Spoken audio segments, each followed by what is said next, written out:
Good morning. Our nation was founded on a bedrock principle that we are all created equal. The project of each generation is to bridge the meaning of those founding words with the realities of changing times. A never-ending quest to ensure those words ring true for every single American. Progress on this journey often comes in small increments. Sometimes 2 steps forward, 1 step back, propelled by the persistent effort of dedicated citizens. And then sometimes there are days like this, when that slow, steady effort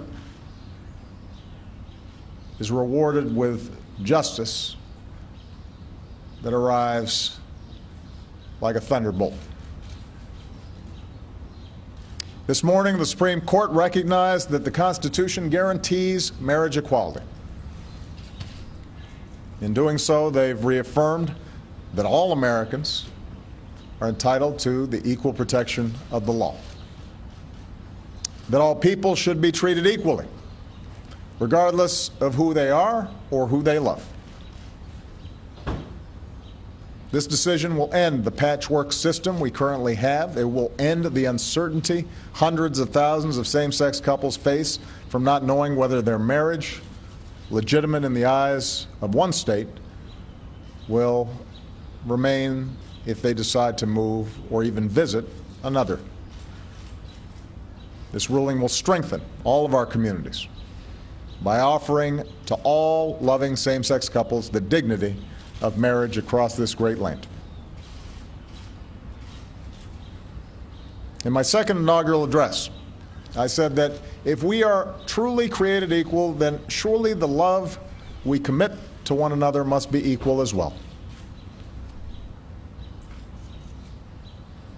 It is gratifying to see that principle enshrined into law by this decision. This ruling is a victory for Jim Ogerufel and the other plaintiffs in the case. It's a victory for gay and lesbian couples who have fought so long for their basic civil rights. It's a victory for their children, whose families will now be recognized as equal to any other. It's a victory for the allies and friends and supporters who spent years, even decades, working and praying for change to come. And this ruling is a victory for America. This decision affirms what millions of Americans already believe in their hearts. When all Americans are treated as equal, we are all more free. My administration has been guided by that idea. It's why we stopped defending the so-called Defense of Marriage Act, and why we were pleased when the court finally struck down a central provision of that discriminatory law. It's why we ended Don't Ask, Don't Tell. From extending full marital benefits to federal employees and their spouses, to expanding hospital visitation rights for LGBT patients and their loved ones, we've made real progress in advancing equality for LGBT Americans in ways that were unimaginable not too long ago. I know change for many of our LGBT brothers and sisters must have seemed so slow for so long. But compared to so many other issues, America's shift has been so quick. I know that Americans of goodwill continue to hold a wide range of views on this issue. Opposition in some cases has been based on sincere and deeply held beliefs. All of us who welcome today's news should be mindful of that fact. Recognize different viewpoints. Revere our deep commitment to religious freedom.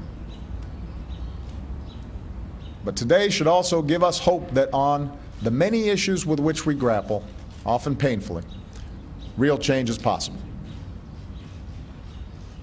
Shifts in hearts and minds is possible.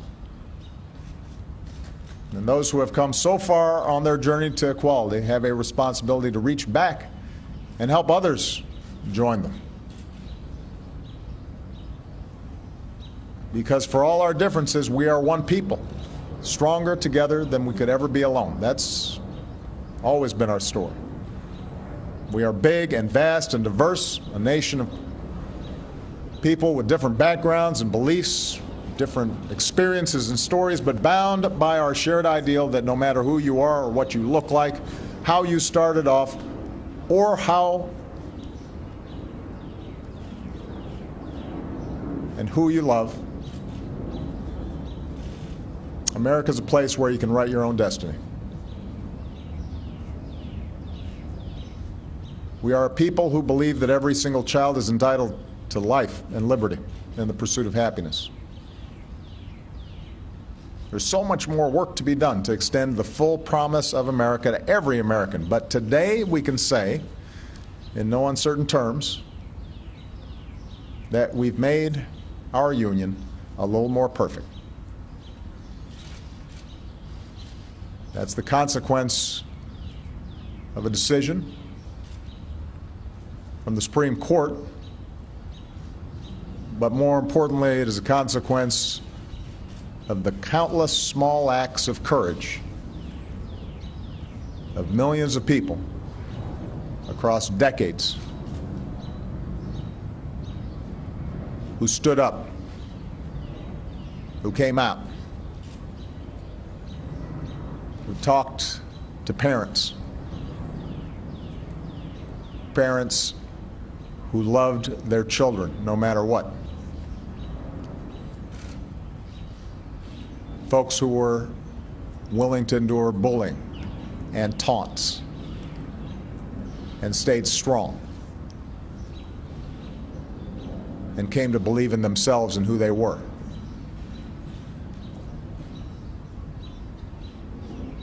And slowly made an entire country realize that love is love.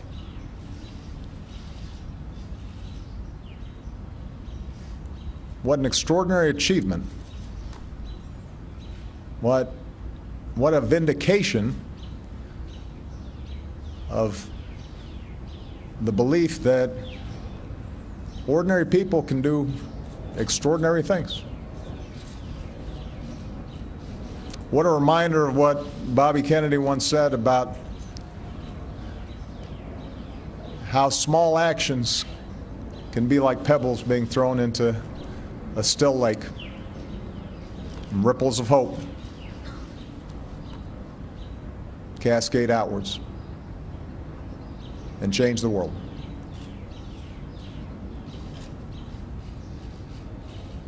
Those countless, often anonymous heroes, they deserve our thanks. They should be very proud.